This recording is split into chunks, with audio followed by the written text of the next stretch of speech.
Na ushukuru Mungu wa mbingu, wananchi, kwa neema aliyotupa kuwepo hapa leo. Kama mwenyekiti wa CPCT Taifa, awali ya yote naomba kusema machache katika sherehe hii ya kuapishwa kwako. Mheshimiwa Rais, umepokea jukumu kubwa ya kihistoria hapa Tanzania. Mheshimiwa Rais, taifa limegawanyika na mioyo ya watu imejeruhiwa kwa namna mbalimbali. Ombi langu kwako kwa niaba ya umma wa Tanzania, uliletee taifa pamoja na kuiponya mioyo hii, hili likiwa kipaumbele chako. Naomba niombe.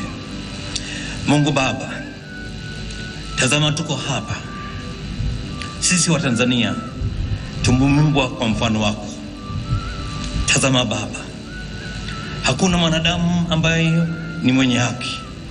Tumekukosea, tena tumekukosea sana. Tunaomba uturehemu, tunaomba utusamehe dhambi zetu, tunaomba utusamehe makosa yetu ambayo tumefanya ndani ya nchi hii. Ewe Mungu, uturehemu kwa damu ya Yesu, kadiri ya mapenzi yako. Aidha, tunawaombea wote waliopoteza maisha yao wakati wa uchaguzi mkuu wa mwaka 2025, uwapokee kwako mbinguni. Pia wale wote walioumia au kupoteza mali zao wapone haraka.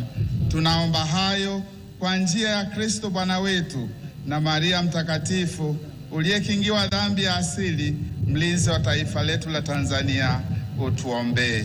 Kwa jina la Baba na la Mwana na la Roho Mtakatifu.